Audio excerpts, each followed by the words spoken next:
I just moved into my own place after a breakup. Normal apartment, nothing weird. One rainy night, I ordered Thai food. The buzzer went off at 10:43, guy said.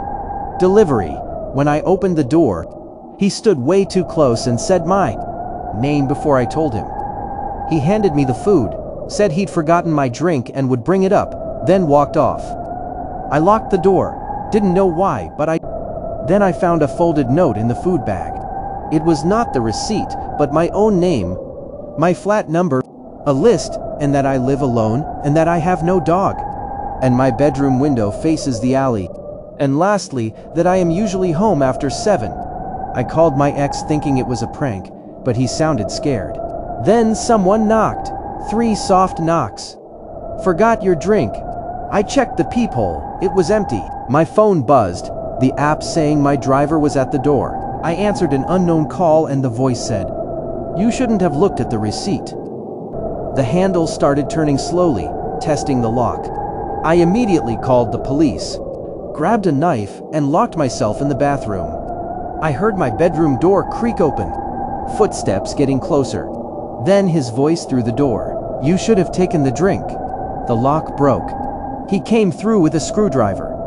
I then swung the knife, caught his arm, and police pulled him off me. They arrested him right there. He wasn't even the real driver.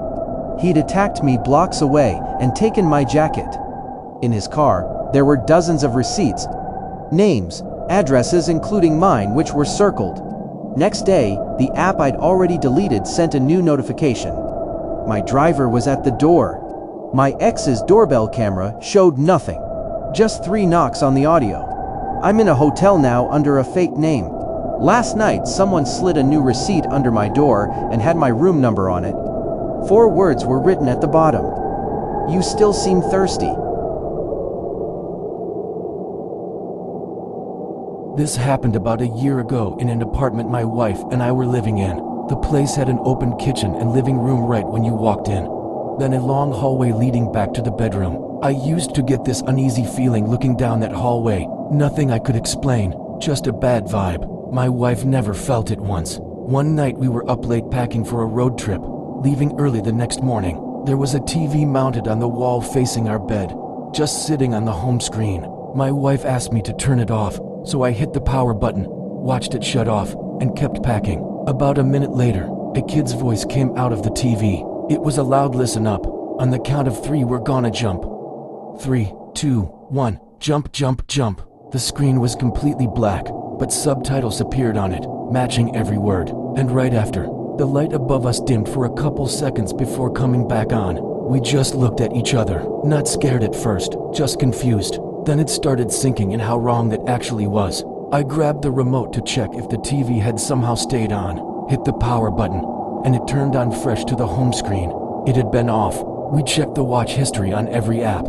Nothing even close to a kid's voice counting down. That wasn't the only thing that happened in that room either. Another night we both woke up to a knock on the wall, right where the TV was. 3 to 5 knocks at a time, over and over, for several minutes straight. We both heard it. I grabbed my phone, shone the flashlight on the wall, and it stopped instantly. I still don't have an explanation for either of those nights.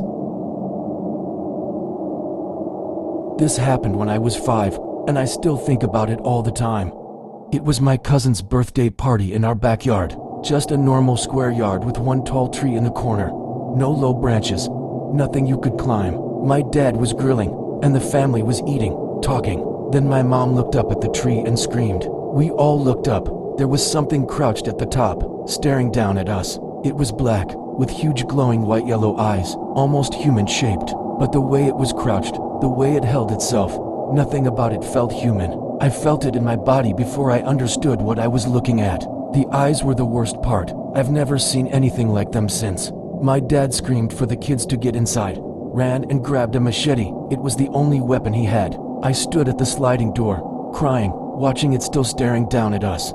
Then it leapt. It did not jump, but leapt, like something between a jump and flying, straight into the next yard and gone. We called the police, but nothing. Even talked to every neighbor.